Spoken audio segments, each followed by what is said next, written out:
소리. 오케이. 자, 오늘 수업 들어갑니다. 2013년 학원행정법 퍼펙트 심화 단과 2편 2장 3절 행정규칙 두 번째 이야기입니다. 오늘 이야기는 어제 이어서 행정규칙 형식의 법규명령, 또 법규명령 형식의 행정규칙 이런 내용을 공부하게 되고요. 총 52강째인데 제발 52강이야 52시간이나 52시간 아니에요. 중간 20분짜리 됐기 때문에 한 20시간 될까 말까는 잘 모르겠지만 하여튼 간에 그런 시간이니까 그렇게 생각하지 마시고 231페이지고요 2012년도 7월 27일 촬영하고 있습니다.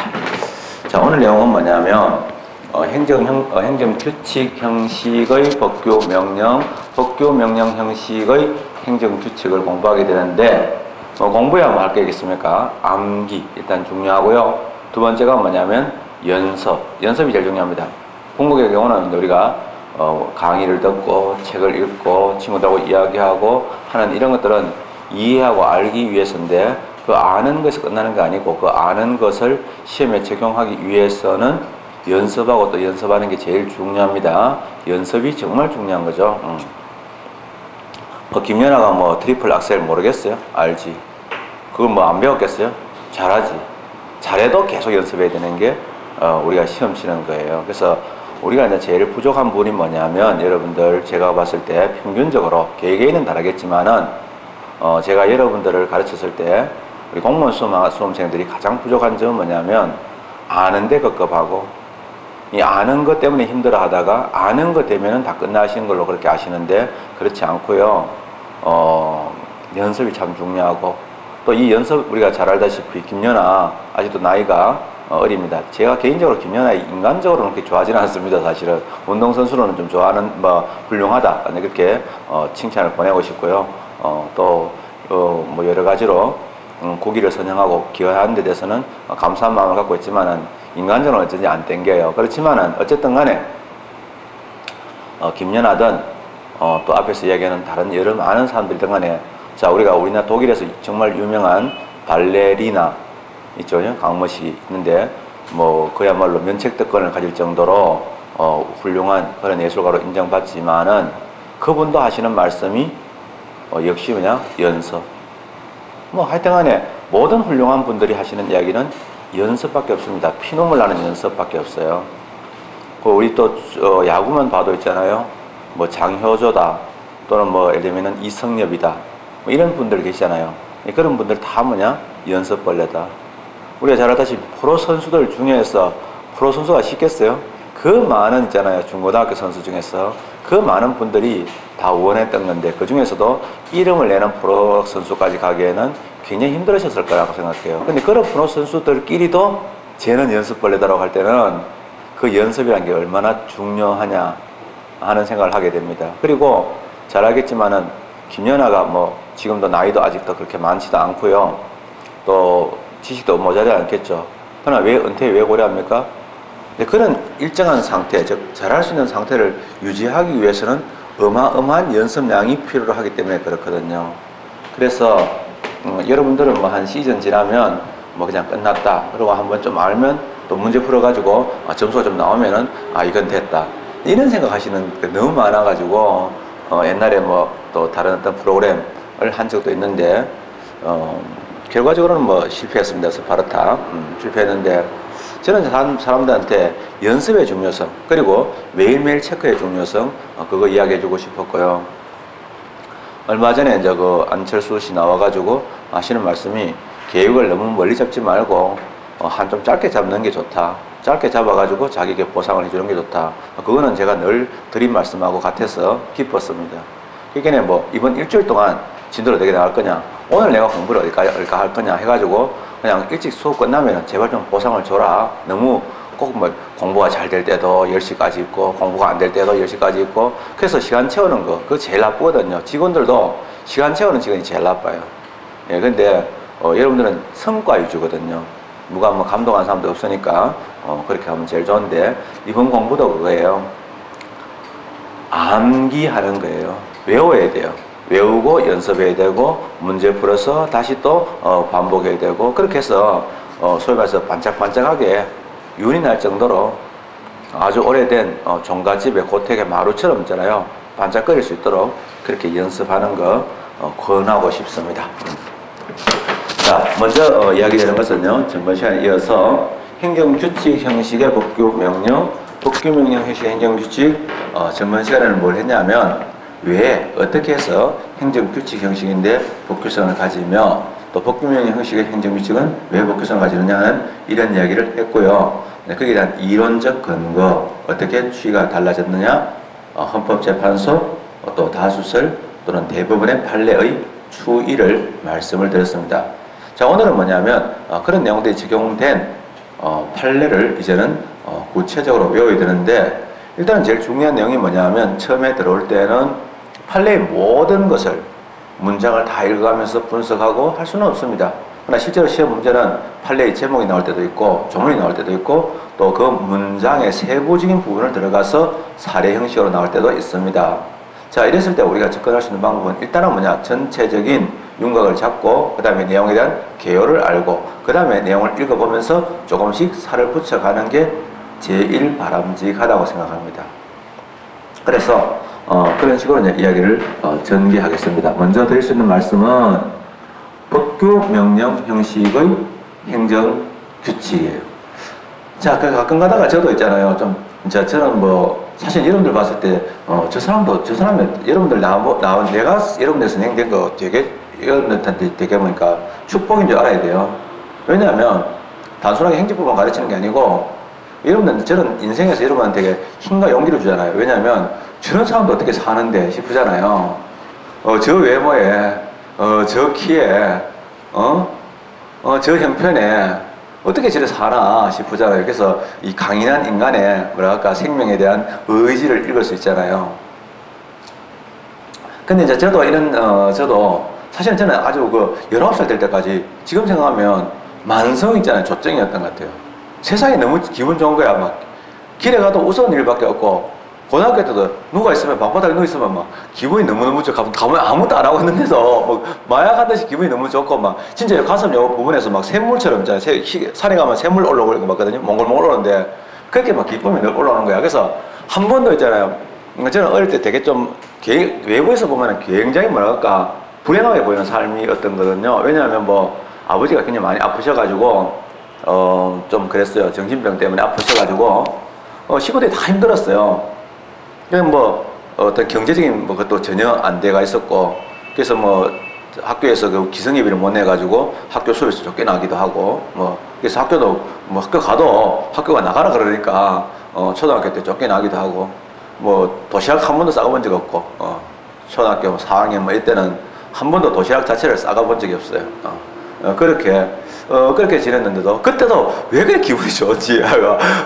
이게 뭐냐면, 이게 좀, 지금 생각하니까 정신병이었던 것 같은데, 그런 후유증이 좀 아직도 남아있습니다. 그래서, 그러나 그 뒤로 이제 많은 일을 겪고, 또 사업을 하고 이러다가, 배신도 당하고 이러면서, 많은 일을 겪으면서 좀 이런 치유가 좀 되긴 됐는데도, 가끔 가다가 이제 조증이 발할 때가 있는데, 그건 뭐냐면, 아침에 이제 차 타고 나오거나 이렇게 갈 때 있잖아요. 나올 때, 이제 이런 생각하는 거예요. 아침에 나왔을 때, 있잖아요. 30대 하여튼 간에 이런 학생이 하나 있는데, 만약에 어떤 그 남자 학생이 하나 있다. 그럼 이 자식을 오늘 아침에 가서 어떻게 놀려 먹을까? 이렇게 생각하면요. 갑자기 막 기분이 좋아지는 거야. 그래서 하여튼 간에 하여튼 간에 해가 있고, 시리가 있고 있는데, 이런 애들 있잖아요. 이거 어떻게 좀 놀려볼까 하는데, 아직까지 좀 만만한 거 있잖아요. 좀 머리도 되게 나쁘고 있는 실 같은 거, 이런 거는 좀 쉽고, 이미 정복되는 상태고, 이거 지금 슬슬 건드리고 있고, 나중에 이제 최종 공사, 지금 아직 좀 무서워가지고, 함부로 못 건드리고 있는 사람이 있어요. 해라고 있는데, 이런 친구들은 이제 이거 어떻게 한번 건드려볼까. 단계적으로 이제 이렇게 차 탈 때 버스에서 막 생각해요. 이거 어떻게 이제 해볼까. 실행 옮기질 못해도 생각만 해도 있잖아요. 기분 좋은 거야. 그러면 상당히 기분 좋고, 심지어는 이렇게 버스에서 애기가 이렇게 업혀가 있잖아요. 그러니까 업혀서만 저 말을 어떻게 걸려 먹을까 이런 생각하면 기분이 꽤나 좋아지더라고요. 물론 엄마가 무서우니까 걸려 먹지는 못하는데 그렇죠. 그렇듯이 이 공부도 그래요. 이걸 외울 때 암기법을 어떻게 만들면 재밌게 만들어 볼까? 여기다 어떤 그걸 붙여보면 재미일까? 뭐 이런 생각을 해보면 그냥 재미가 있는 거예요. 근데 그렇게 살다 보면 어느 날 공무원 돼 있고 어느 날 사무관 돼 있고 어느 날 서기관 돼가 있는 거거든요. 그러니까 이렇게 공부해도 가고 저렇게 공부해도 다른데 제가 이제 사실은 저쪽에 횡성에 이제 횡성에 어떤 집이 있어가지고 그 집에 이렇게 왔다 갔다 하는데 갈 때 한 250km 되니까 멀어요. 근데 이제 뭐 갈 때 있잖아요. 이런저런 생각을 하거나 또는 뭐 어떤 말이 되면은 뭐 그런 게 있을 때는요. 재밌게 갔을 때는 너무 빨리 가요. 그냥 너무 빨리 가는데 문제는 맞아. 뭐 아무 생각 없이 막 가가지고 막 걱정하면서 있잖아요. 뭐 이것저것 걱정을 내 머릿속에 만드는 거지. 누가 만들어주는 것도 아니고 갖다 주는 게 아닌데 내가 스스로 막 자가 발전시켜. 그래서 막 내 속에 저장된 것 중에서 걱정되는 거 막 성질 났던 거 막 이거 다 끄집어내면 그 길이 왜 그렇게 멀어요? 너무 멀고 힘들고 그렇더라고요. 그냥 재밌게 뭐 인생이 별 거예요. 그냥 재밌으면 되는 거죠. 그리고 너무 뭐 고상할 필요 없는 거라고 생각해요. 그래서 복규 명령 오늘 외우는 게 목적인데 어떻게 하면 제대로 외울까 한번 생각해 봅시다. 자, 그러면 이런 복규 명령 형식은 복규 명령입니다.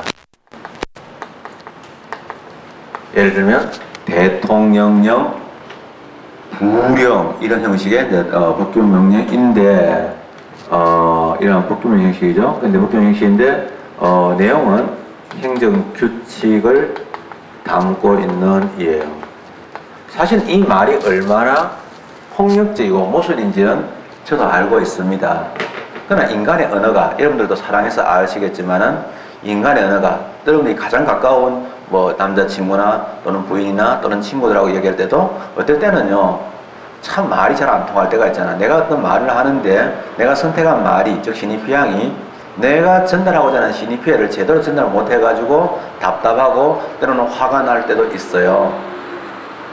그래서 사실은 중요한 이야기를 문자로 하는 건 되게 위험합니다. 특히 남녀간이나 또는 친구간에는 문자를 하게 되면 그 문자는 너무 짧은 문장이기 때문에 신입휘해를 제대로 전달을 못할 때가 너무 많습니다. 많거든요. 그래서 되게 위험한데 여기서 행정규칙이란 건 뭐냐면요. 내용을 얘기하는데요. 이런 내용이 행정규칙인데 주로 이 내용이 어떤 거냐 하면 중요합니다. 여러 가지가 이론적으로 이야기될 수 있겠죠. 제가 이거 찍어 왔다 갔다 흠벼가려고 왔다 때는 신경 쓸 거 없어요. 안 움직여도 돼요. 물론 뭐 눈길이 가는 사람이긴 하지만 그러나 눈길을 뗄 수 없다는 건 인정이 되지만 그러나 좋아요. 그래서 이거는 한마디로 뭐냐면 내용이 제일 많은 것이 행정부의 재량 행사의 기준이 되는 걸 얘기합니다. 재량 행사의 기준이 되는 행정규칙을 강학상 표현할 때 뭐라 그러냐 하면 이걸 보고 재량 준칙이라고 표현합니다. 법준자, 법칙자 써가지고 재량 준칙인데 강학상의 표현입니다. 근데 재량 행사의 기준은 누구에게 적용될까요? 재량을 행사하는 사람에게 적용되겠죠, 그죠? 근데 재량을 행사하는 사람이 누굴까요? 그거 공무원이잖아요. 그래서 이거는 공무원에게 구성이 있다는 건 누구나 다 알 수 있어요. 공무원 용이라는 걸 알 수 있는 거예요. 그런데 이렇게 얘기했는데 이렇게 표현하기도 하고요. 판례는 좀 더 다르게 표현합니다. 판례는 좀 더 넓게 표현하고 있어요. 실질적으로는 그 강학상 법규 명령 형식의 행정규칙으로 이야기되는 것들 중에는 이론적으로는 규범 해석규칙이나 법령 해석규칙도 들어갈 수도 있어요. 그런데 잘 이야기 안 하고요. 판례에서 굉장히 많이 쓰는 표현 한번 볼까요? 우리 익숙해지면 좋죠. 자, 이런 글자 처음에는 다 아는데요. 이런 행정기관 내부에 이러한 사무 처리에 대한 기준이라고 판례를 나올 때도 있고요. 왜? 법률 용어 아니니까. 또는요, 지침이라고 나올 때가 있어요. 이 말만 들어가지고는요, 이것이 법규성을 인정했는지 안 했는지 알 수가 없고요. 그 뒤에 말에 의해서, 연결되는 말에 의해서 요것은 결정이 되어져요. 어떻게 결정이 되냐면, 판례가 우리가 이제 보통 이야기되는 법규, 명령, 형식의 행정규칙이라고 할 때 우리 판례에서는 법규성을 인정한 적도 있고 인정하지 않은 적도 있거든요. 인정하지 않은 적도 있는데, 행정기관 내부의 사무처에 대한 기준 또는 지침에 지나지 않는다.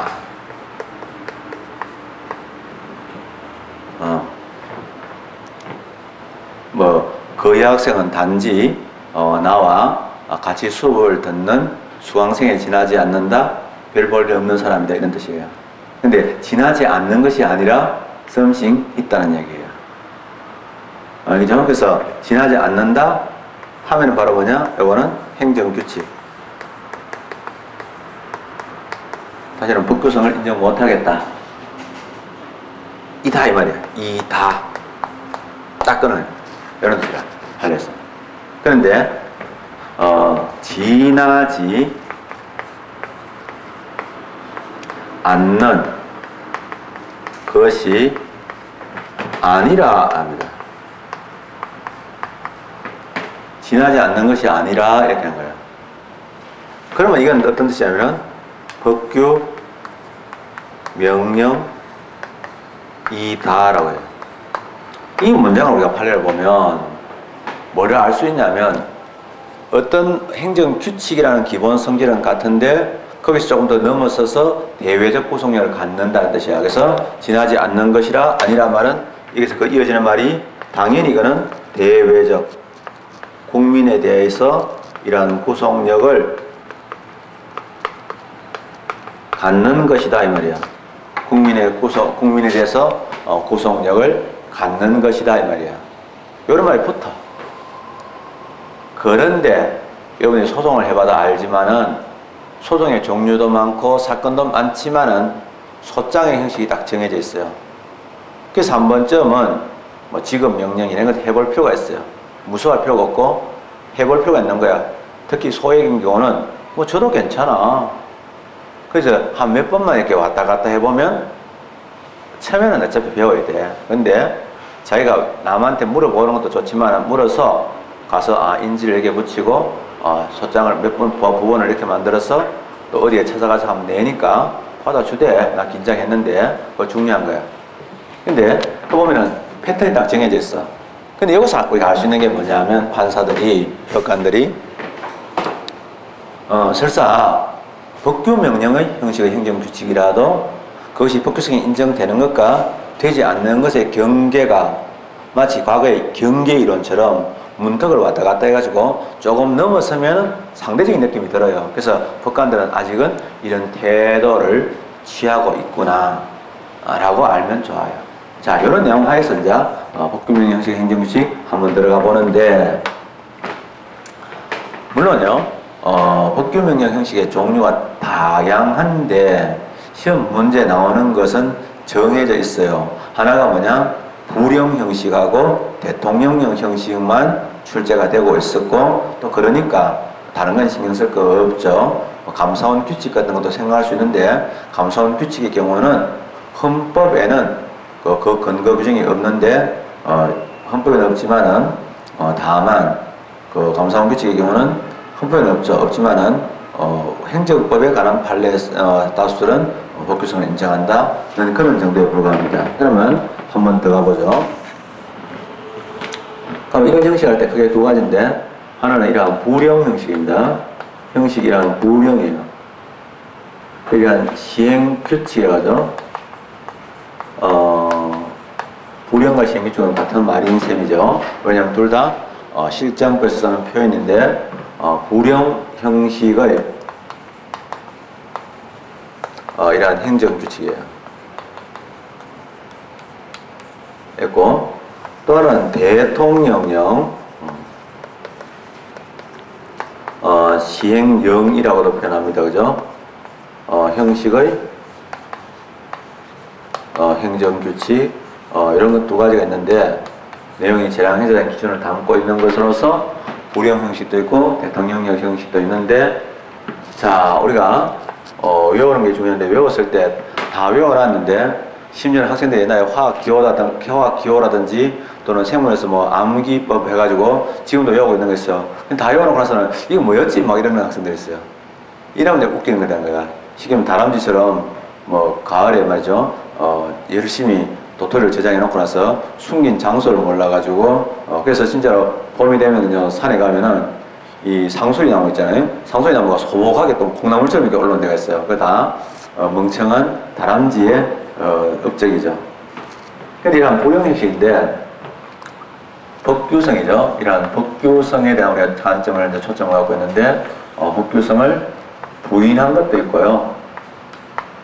그 다음에 인정한 것도 있어요. 그래서 부인도 있고 인정도 있다. 이제 여기 있는데 불용인데 부인한 거, 불용인데 인정한 거 이렇게 됩니다. 그래서 이제 이거는 쉽게 얘기하면은 부부죠. 자, 부부가 둘이서 생각하는 거는 뭐냐? 심심하니까 맨날 자식들을 생각하는데 자식들 잘 찾아오지도 않고 그렇습니다. 근데 옛날에 뭐 자식들 이야기할 때 뭐 이런저런 효도하겠어요 라고 다들 뻥쳐놓고 나서는 나중에 결혼하고 장가가니까 전혀 딴 사람 돼가지고 있는 거죠.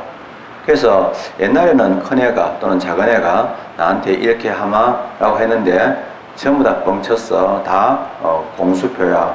부도를 냈어. 그러니까 이제 그렇게 하는 것은 정치인도 많이 하죠. 빌공짜, 공약이란 말 쓰잖아요. 그래서 공약이란 말 쓰는데 쓰는 말들이 뭐냐면 자식 또 공약이나 하고 빈 약속이죠. 그래서 자식도 공약 이런 말 씁니다. 요것만 우리가 공부할 건 아니지만 또 앞으로 필요한 내용들 나오면 추가를 해야 되겠지만 현재까지 시험에서 가장 많이 나오고 중요한 부분이 이거니까 일단은 이번 시간에 이걸 외우는 쪽으로 가보는데요. 자식도 공약. 그래서 부부가 자식도 공약이다. 불용인데 법규성이 부인된 사례. 그죠? 자식도 공약할 땐 잘 나옵니다. 그래서 이러한 자동차죠. 운수 사업법입니다. 근데 이제 문제는 우리가 어떤 판례에서 판례를 할 때 나중에 이제 공권할 때도 나오는데요. 또는 저 공권 나중에 아니고 지나갔지만은 저쪽에 공권을 다시 공부할 때가 있어요. 저 소송 가게 되면 법률상 이익이 나거든요. 그러면 이러한 법률상 결과적으로 공권을 인정할 때 뭐로 인정하느냐 하는 게 시험 지문에 자주 나옵니다. 아주 자주 나오는 건데요. 그게 뭐냐면 법 조항 한 개에 의해서 인정하느냐 아니면 여러 개가 가능하냐 한 개도 있고 여러 개도 가능하다 이거고요. 또 하나가 꼭 실정법의 근거에 의해서냐 아니고 조리상으로도 가능하다 하는 게 출제가 많이 됩니다. 그러니까 한 번 더 말씀드리면 어떤 재판을 할 때는 나름대로 양 당사자가 근거를 가지고 이야기하는 경우가 많이 있거든요. 이랬을 때는 사실은 여러 조항들이 겹치는 경우가 참 많아요.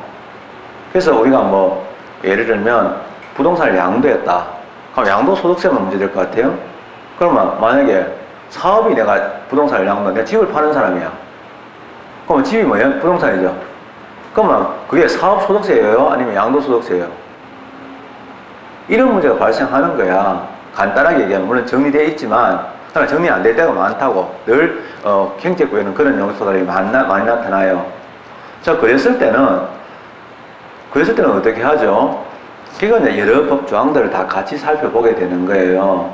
특히 어떤 지역이 있는데 그 지역이 뭐 예를 들면 상수원 보호구역이다. 근데 또 그 옆에 매장한 시설을 화장장을 만들어 간다. 그러면 그 법이 상수 보호구역에도 적용을 받고 매장에 관한 법도 적용을 받게 되고 그래요. 또 예를 들면 어떤 문제가 발생하고 상대방하고 분쟁이 발생하면 이것도 걸고 저것도 걸지 어느 한 개만 걸어서 하게 되면은 그건 법관이 너무 감사하죠. 그런 재판은 잘 안 틀려요. 법관들도. 그런데 여러 조항들이 중첩돼요. 그러면 판례에서 있잖아요. 내세우는 법 조항이 한 개겠어요? 한 개만 있는 경우도 있겠지만은 여러 개인 경우도 많거든요. 근데 우리가 자 시험 문제 나왔을 때 그러면 자동차 운수사업법 이거 하나 나왔다 가지고 자동차 운수사업법 이거 외웠다가는 해당되는 조항이 다 다른데 좀 이따 보면 알겠지만 주택건설촉진법 같은 시행령까지 갔으니까 많이 들어갔잖아요. 시행령 안에서도 7조 다르고 10조 3 다른데 그러면 그렇게 들어가는데 이제 그걸 외워줬으면 좋겠는데 물론 많이 외우면 더 좋아요. 근데 처음부터 너무 무리하게 많이 외울 필요는 없잖아요. 그래서 드리는 말씀이죠. 그 다음에 부령이니까 시행규칙 자동으로 붙어요. 시행규칙은 따로 이야기할 필요도 없죠. 이 중에서 대표적인 조항 하나를 외워놔야 돼요. 그렇게 봐봐요. 이제 자동차 운수사업법도 몇 조가 있어요. 몇 조에 의해서 또 시행규칙도 몇 조가 나오는데 같은 조항이 아니잖아요.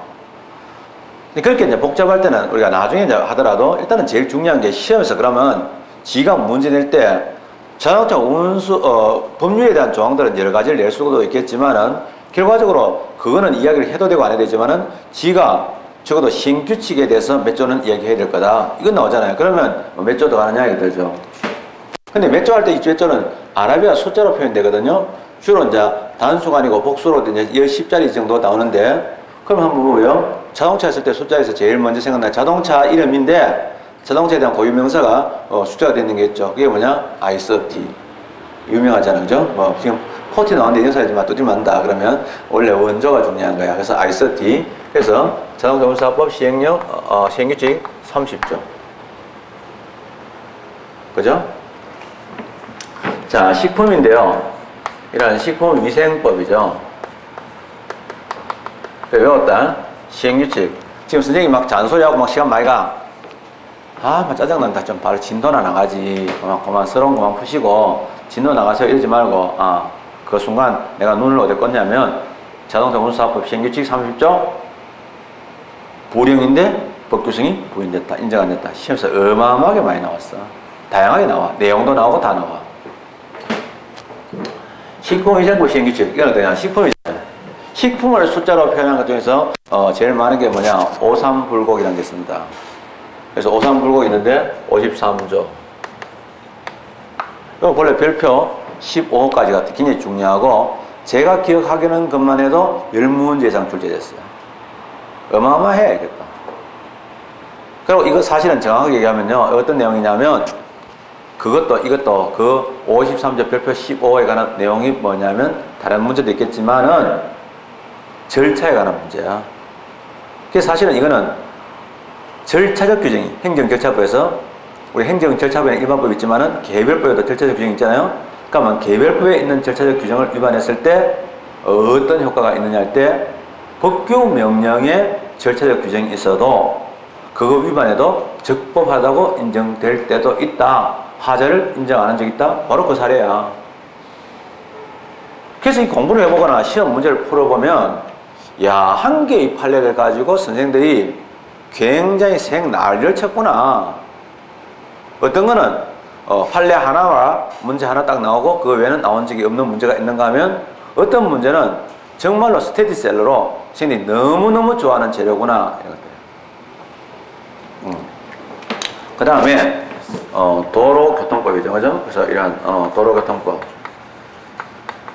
이거는요, 자식도, 이것도니까, 보라면 하나, 나도 이거잖아, 나도, 친구들하고 식사하러 가면은, 짜장면 하면 나도 이거잖아요. 같이 묻어가는 거, 이거 53조. 얘는 별표 15호, 별표 16호인데, 그까지는 나중에 확인하시고, 살을 붙여 가실 거라고 믿습니다. 나오죠. 공중위생법입니다. 공중위생. 공중위생이 이제 정말로 그런데, 과거에 있잖아요, 노예선에서 대부분이 노예를 잡아가서 일을 가혹하게 시켜서 죽는 게 아니고, 노예선에서 죽습니다. 왜냐하면 노예선의 그 선착 밑이 습기가 어마어마하게 많고, 열이 많은 데거든요. 그러니까 그게 병규의 원상이니까 거기다 넣어놓으면 다 죽어요. 웬만한 노예들은 다 죽어. 반 정도가 살아남는 거야. 그래서 이제 그런 노예선에 들어가는 경우 있는데, 이제 로마도 우리나라의 이순신의 그 거북선하고 비슷해가지고 그 동력을 배를 놀져서 가는 그런 배거든요. 그래서 갤리선이라고 하거든요. 로마의 그 주력 함대가 갤리선인데, 이 로마의 갤리선 같은 경우는 밑에서 이제 굉장히 많은 노를 저어가지고 동력으로 사용하게 되는데 그 노를 젓는 사람이 이제 사실은 가혹한 위치에 있는 거죠. 근데 아주 과거의 아주 영화 중에는 벤허라는 영화가 있었습니다. 그 당시에 아주 대단한 영화인데 그 갤리선에 보면 그 당시에 주다 벤허가 귀족이었는데 결국 모함으로 결국 뭐냐면 나중에 팔려 내려가가지고 그 밑에까지 즉 밑바닥인 노예까지 내려가게 되거든요. 이때 노예로 내려갔을 때 벤허는 이름을 잊게 됩니다. 이름을 안 부르고 번호로 부르는데 이때 번호가 41이더라고요. 41. 그래서 41인데 뭐 이제 공중위생에 신경 써야 될 나이가 40대. 여러분들이 여기서 41조. 약사법입니다. 약사법인데 이 약사법의 경우는 우리가 개봉 판매로 유명하죠, 그죠? 그래서 있는데 약은요 사고 팔고 그래서 약은 팔아야 되죠. 그래서 팔고 89조. 그래서 이렇게 됐더라. 부인 나옵니다. 특이한 형태죠. 과거에는 불령 형식의 행정규칙은 법규상 인정 안 되고 그 다음에 대통령식 인정된다 하는 게 2007년도까지의 모든 공무원 시험 문제는 그렇게만 알고 문제를 풀면 됐어요. 근데 2008년도에 그렇지 않다라는 문제가 출제돼 가지고 변화를 보인 거죠. 이 부인입니다. 자, 이러한 부인. 우리가 뭐 여자들의 인권이 뭐 여자들의 말빨이 어디나 다 세겠지만은 가장 센 데가 어디냐? 시골입니다. 특히 농사 짓는 데가 제일 셉니다. 왜냐하면 현재의 작물들 중에서 돈 되는 건 다 뭐냐? 밭작물인데 밭작물은 전부 다 뭐냐? 여자가 없으면 밭작물을 할 수가 없습니다. 기계가 아무리 발달해도 여자 없이는 안 되거든요. 그래서 시골에 가면 이 여자들의 발언권이 아주 셉니다. 그것도 이제 농촌에가 세거든요. 그래서 이 부인 중에서 센 게 어디가냐? 여자이면서 농사 짓는 분인데 여농이에요.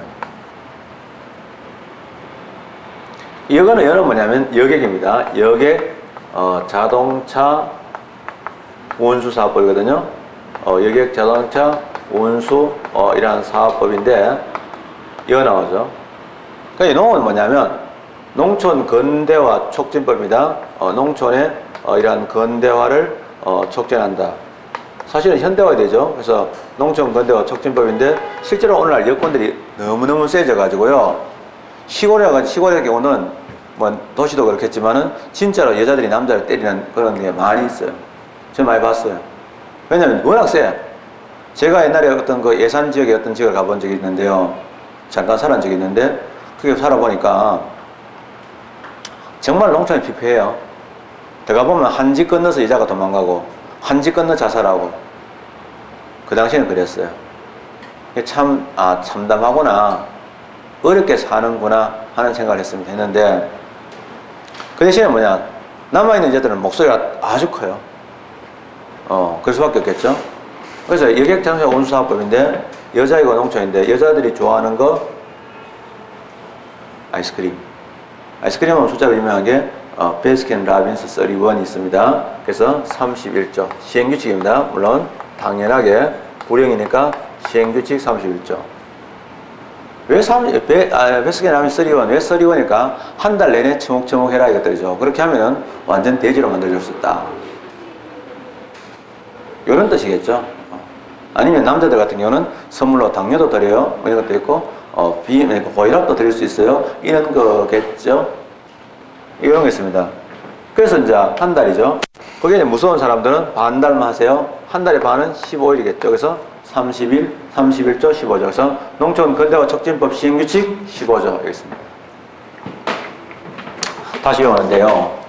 불령 형식인데 법규정이 부인된 거 자동차 운수사업법 시행규칙 30조, 식품위생법 시행규칙 53조, 도로교통법 53 시행규칙 53조, 공중위생법 시행규칙 41조, 약사법 시행규칙 89조.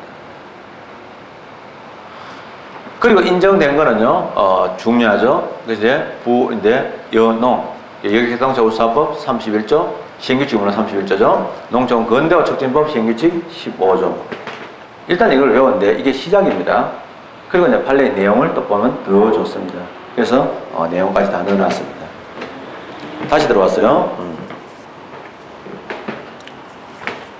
그 다음에 이제 대통령령인데 법규성이 인정된 것 나오는 거죠. 사실은 늘 말씀드리지만은 대통령령 형식인데 행정규칙을 할 때 좁은 의미 행정규칙, 예를 들면 행정기관 내부의 사무처리 기준에서 재량 준칙인 경우에는 다 법규상 인정되었어요. 그래서 실제로 대통령령은 대통령령 형식의 행정규칙을 했을 때는 그냥 법규상 인정되었다 해도 괜찮아요.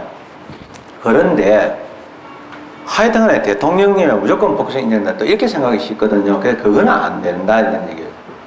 그래서 이러한 대통령령인데 이러한 법규성이 인정된 사례가 있거든요. 대인배죠, 대인배. 그 대인인데 우리가 과거에 대인할 때는 뭐 공경 이런 말인데 그래서 이런 말 있죠. 그래서 이제 사실은 경주에는 이러하냐 그래서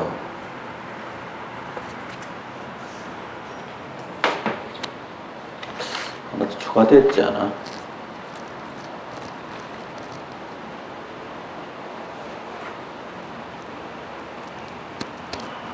주국청, 경주국청.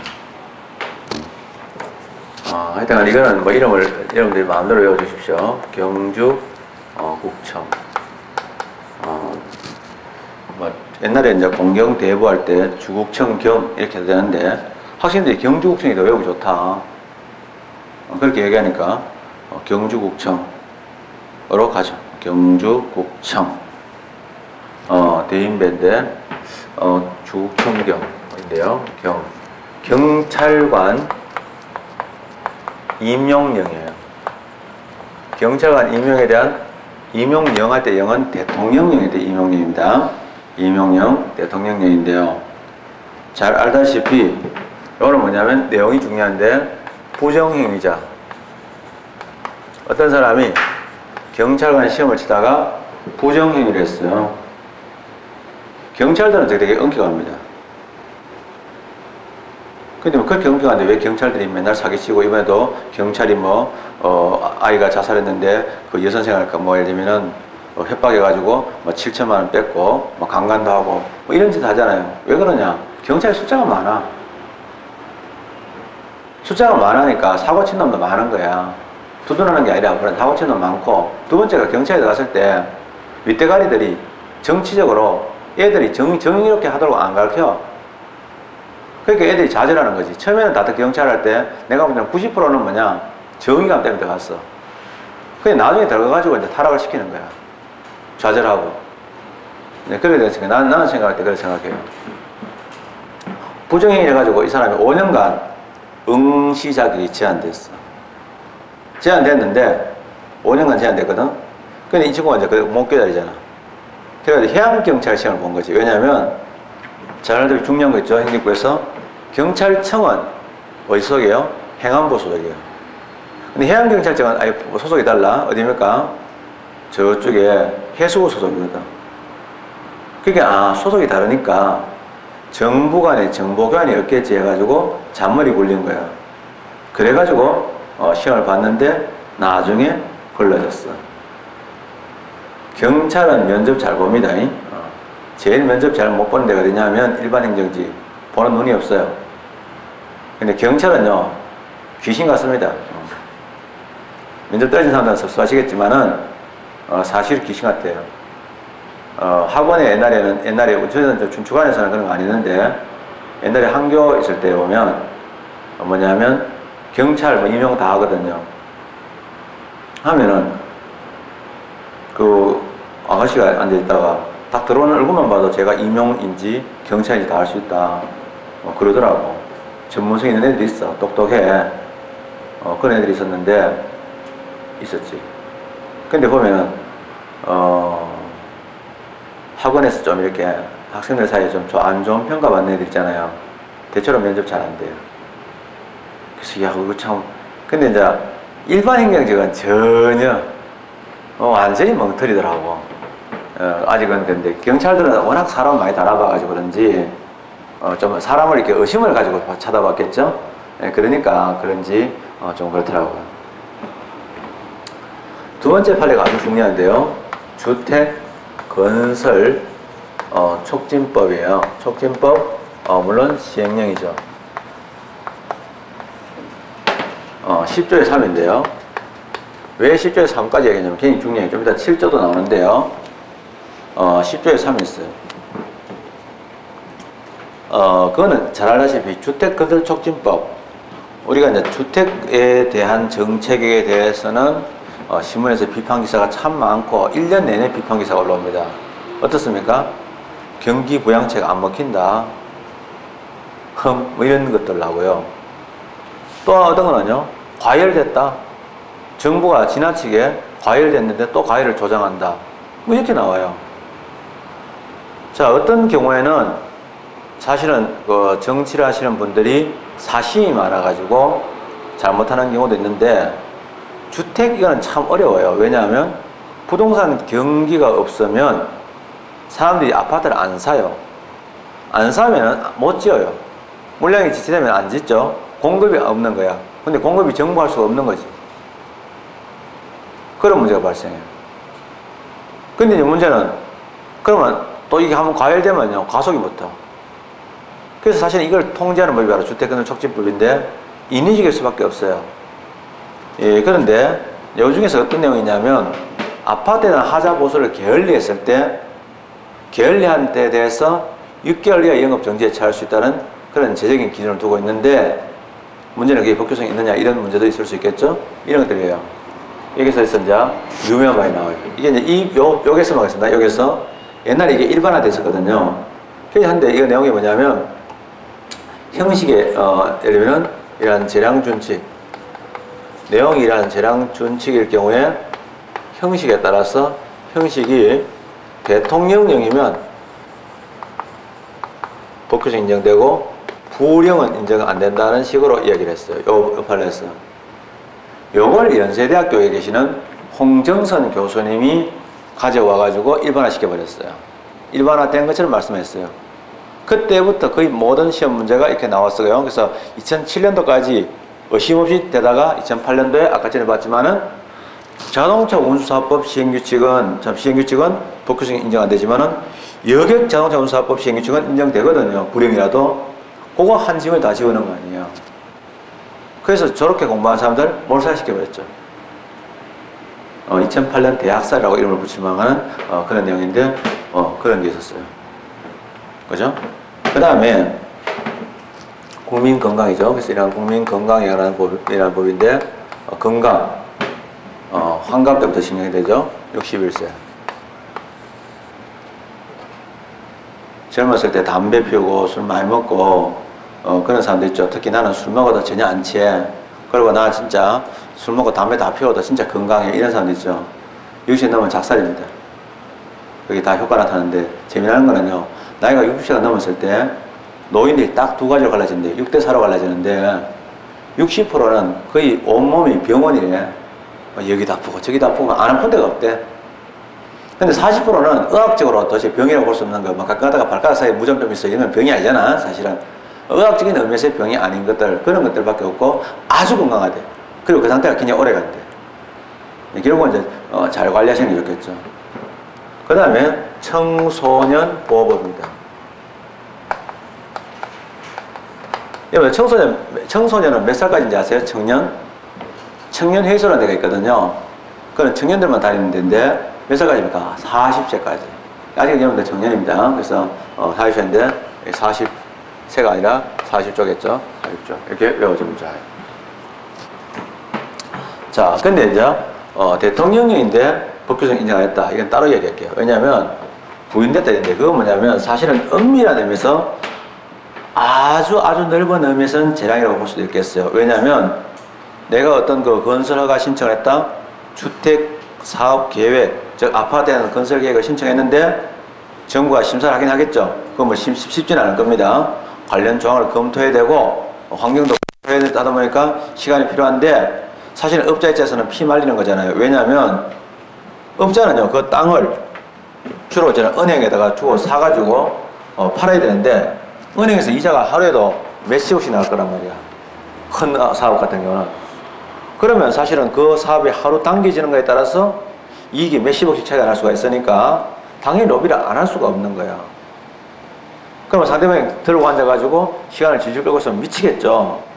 여기서 비리가 발생할 수 있는 구조가 있으니까 법은 뭐냐, 60일 이내에 해줘라 하는 이런 규정을 두고 있는데, 그거 60일 이내에 한다는 것 자체도 넓게는 보면 재량으로 볼 수 있겠죠. 그러나 실질적으로 이거는 엄밀하면 재량은 아니고 훈시 규정이라고 합니다. 그래서 이 대통령령이라도 이건요 사실 이거하고 좀 다른 차원에서 하도 여기서 얘기하니까 뭐 재량 행사인데 다른 차원에서 얘기하는데, 대통령령 하면은 무조건 법규정이 뭐 있는 줄 아는데, 대통령령이라도 훈시 규정인 경우에는 법규성이 없는 거죠, 당연히. 왜?